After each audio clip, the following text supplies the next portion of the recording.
There are moments in this profession when everything you learned, everything you studied, becomes secondary to something you can't quite explain. Intuition, that voice inside telling you to look closer, to dig deeper, to not give up when everyone else already has. This is the story of one of those nights. A night when a barely visible scar, a forgotten wound from a war fought decades ago, became the only clue between life and death, and I almost missed it. My name is Helena Morales, and I need to tell you what happened that November night in the emergency room where I work, because what I found under that man's skin changed everything I thought I knew about carrying the weight of war. My name is Helena Morales, and I've been an emergency room nurse for almost 15 years now. I grew up in a small town in New Mexico, where everyone knew everyone, and the nearest hospital was 40 minutes away. I saw my mother lose a neighbor because help didn't arrive in time. I was 12 years old, and I decided right there that I would be the help someone needed. I studied, worked double shifts to pay for nursing school, and eventually moved to Phoenix, Arizona, where I've been working at a level 1 trauma center ever since. The emergency room is my home. The chaos, the pressure, the adrenaline, it all makes sense to me. But that night, November 17th, started like any other. Cold outside, surprisingly quiet inside. My shift began at 7 in the evening, and by 10 o'clock, we'd only seen minor cases, sprains, flu symptoms, nothing that required the full team. I remember thinking it was too calm. In emergency medicine, calm never lasts. I was restocking supplies in Bay 3 when I heard the ambulance radio crackle to life. Male patient, mid-60s, severe respiratory distress, no known cause. Paramedics said his oxygen saturation was dropping fast, despite high-flow oxygen. They were 5 minutes out. I felt that familiar tightness in my chest, the one that comes before something serious walks through those doors. I called for Dr. Reeves, grabbed the crash cart, and prepared the resuscitation bay. When the doors burst open and they wheeled him in, I saw a man who looked like he was drowning on dry land. If this story has already pulled you in, go ahead and subscribe to the channel now, because what comes next is going to surprise you even more. His name was Thomas Edwin Grant, 63 years old. The paramedics said they found him alone in his apartment, collapsed near the front door. A neighbor heard him gasping and called 911. When they arrived, he was conscious but barely able to speak, every breath a visible struggle. His lips had a bluish tint, his chest heaving with effort, but producing almost no air movement. We transferred him to our bed, connected the monitors, started intravenous lines. His heart rate was elevated, blood pressure climbing, oxygen saturation hovering at 82% even with the mask on full blast. Dr. Reeves began the rapid assessment. Lungs, heart, abdomen, neurological status. I drew blood, sent it to the lab, ordered a chest X-ray stat. Thomas kept trying to say something, his eyes wide with panic, but he couldn't get the words out. That look, I've seen it before. It's the look of someone who knows something is very wrong but can't tell you what. We worked fast, methodically. Reeves listened to his lungs, frowned. Breath sounds were present but diminished on both sides. No wheezing, no crackles, nothing that pointed to asthma or pneumonia. The X-ray came back within minutes, clear. No fluid, no pneumothorax, no masses. His heart looked normal in size and position. The electrocardiogram showed sinus tachycardia, but no signs of a heart attack. Blood work started trickling in. White blood cell count normal. Cardiac enzymes negative. D-dimer, the test for blood clots, slightly elevated but not conclusive. Reeves ordered a CT scan of the chest to rule out pulmonary embolism. While we waited, Thomas's oxygen kept dropping, 80%, 78. We increased the oxygen delivery, but it wasn't helping. It was like his body refused to absorb it. I held his hand, told him to stay with us, that we were figuring it out. But the truth was, we had no idea what was happening. Thank you for staying with me this far. It shows you're feeling what I felt when I lived through all of this. So go ahead and subscribe, and turn on the notification bell, because what comes next changes everything. The CT scan came back. No pulmonary embolism, no clots. The radiologist noted some old scarring in the lung tissue, consistent with someone who might have been a smoker or had previous infections, but nothing acute, nothing that explained why this man was suffocating in front of us. Dr. Reeves stood at the monitor, scrolling through images, his jaw tight. I could see the frustration building. We had ruled out the big 3 killers: heart attack, blood clot, collapsed lung. So what was left? I went back to Thomas, checked his vitals again. Still dropping. 75% now. His eyes were starting to glaze over, the fight leaving his body. We were losing him, and we didn't even know what we were fighting. I started a more detailed physical exam, something we sometimes skip in the rush of acute resuscitation. I palpated his neck, checking for masses or swelling. Nothing. I listened to his heart again. Different positions. Normal. I moved to his abdomen, his extremities. Everything seemed unremarkable. visible. Then I opened his gown to check his chest wall more carefully, looking for signs of trauma, old surgical scars, anything we might have missed. That's when I saw it, just below his left collarbone, barely visible against his weathered skin, a thin white line, maybe 2 inches long. It was so faint I almost overlooked it. I ran my finger over it. Definitely a scar, old, well healed. I pressed gently around it. Thomas suddenly flinched, his eyes snapping into focus. He tried to pull away, a reflex, like I'd touched something painful. I asked him what happened there. He couldn't answer, too breathless, but he managed one word, barely audible: desert. Now I want to hear from you. Where are you watching this story from? Write it in the comments. It's incredible to see people from so many places following stories like this. Desert. That single word unlocked something in my mind. I looked at Thomas again, really looked at him. The way he carried himself, even in distress. The tattoo on his forearm, faded but still visible, an eagle, an anchor. The posture, the discipline in his eyes despite the panic. This man had been military. I leaned closer, asked him directly, "Were you in the service?" He nodded, barely. "Marines," he rasped. "Gulf War." I felt a chill run through me. I'd worked with veterans before, knew the kinds of injuries they carried home, the ones that didn't always show up in medical records. Shrapnel wounds, embedded fragments, injuries that seemed healed on the surface but left surprises decades later. I called Dr. Reeves over, pointed to the scar, told him what Thomas had said. Reeves looked skeptical. "That scar is ancient," he said. "Whatever happened there was 30 years ago." I insisted. "What if something from that injury is causing this now? What if there's a foreign body we haven't seen?" Reeves hesitated, then nodded. It was a long shot, but we were out of options. He ordered a specialized CT scan, focusing on the chest wall and mediastinum, with metal artifact protocol. The radiologist on call wasn't happy about it, said it was unlikely to show anything new, but Reeves pushed. While we prepped Thomas for the second scan,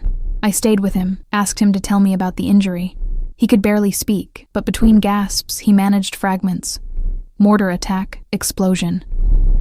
Felt something hit his chest. Field medic patched him up. He thought it was minor. Finished his deployment, came home, never had problems until now. The transport team took Thomas down for the scan, and I waited in the bay, pacing, my mind racing. I pulled up what little medical history we had on him in the system. No primary care doctor listed, no regular medications. Last hospital visit was over 10 years ago for a broken wrist. He was one of those people who avoided medical care, probably thought he was invincible, or maybe just didn't trust the system. A lot of veterans are like that. They carry their wounds in silence, physical and otherwise. I thought about my uncle, who served in Vietnam and never talked about it. He died of a heart attack at 58, and we only found out afterward that he'd been exposed to Agent Orange and never sought treatment. Pride, shame, trauma, whatever it was, it kept him from getting help until it was too late. I wondered if Thomas was the same. 20 minutes later, they brought him back. His oxygen had stabilized slightly with the BiPAP mask we'd switched him to, but he was exhausted, fighting just to keep his eyes open. Dr. Reeves and I went to the radiology suite to review the new images with the radiologist, Dr. Kim. She pulled up the scans on the large monitors, started scrolling through slices of Thomas's chest. At first, nothing. Then she stopped, zoomed in, adjusted the contrast. There. Do you see that? She pointed to a small, bright white spot deep in the tissue between Thomas's chest wall and his lung. A metallic foreign body, roughly 1 centimeter in length, shaped like a fragment or shard. But it wasn't just sitting there. Over the years, it had migrated, and now it was pressing directly against a major blood vessel and the phrenic nerve, the nerve that controls the diaphragm. That's why he can't breathe, Kim said, her voice almost awed. That fragment is compressing the nerve. His diaphragm isn't working properly. The room went silent. We all understood what we were looking at. A piece of war, a souvenir from the desert, had been traveling through Thomas's body for over 30 years, slowly, imperceptibly, working its way deeper until it found the exact wrong place to settle. And now, it was killing him. Reeves immediately called for a cardiothoracic surgeon. We needed someone who could go in there, navigate the delicate anatomy, and remove that fragment without causing catastrophic bleeding or nerve damage. The surgeon on call, Dr. Philip Santos, arrived within 20 minutes. He reviewed the scans, asked questions, examined Thomas. His expression was grave. "This is incredibly risky," he said. "The fragment is embedded near critical structures. One wrong move, and we could cause a major hemorrhage or permanent paralysis of the diaphragm. But if we don't operate, Thomas will continue to deteriorate. Without that nerve functioning, he'll eventually go into complete respiratory failure. We don't have much time." Reeves looked at me, then at Santos. "What are his chances?" Santos paused. 50-50, maybe slightly better if we move fast. I went back to Thomas, explained what we'd found, what needed to happen. He listened, his eyes focused despite his exhaustion. When I finished, he reached up, gripped my hand with surprising strength. "Do it," he whispered. "I'm not dying like this. Not after everything." I squeezed back, told him we'd take care of him. The operating room was prepped, the team assembled. As they wheeled Thomas out of the emergency department, he looked back at me. "Thank you," he mouthed. I nodded, felt the weight of what was about to happen settle on my shoulders. The surgery took 4 hours. I stayed in the emergency department, but I couldn't focus. Every few minutes, I checked with the OR desk for updates. Incision made, fragment located, careful dissection in progress. The waiting was agony. I kept thinking about that tiny piece of metal, how something so small could carry so much consequence. How many other veterans were walking around with similar time bombs inside them, unaware, untreated. Around 2 a.m, my phone buzzed. A text from the OR nurse. Fragment removed. Vessel intact. Nerve decompressed. Patient stable. I felt a wave of relief so intense I had to sit down. He'd made it. Dr. Santos came down an hour later, still in his scrubs, looking drained but satisfied. He showed me a small specimen container. Inside was the fragment, maybe the size of a large splinter, twisted and dark. "This little thing," he said, shaking his head. 30 years of traveling, and it ends up in the worst possible spot. But we got it.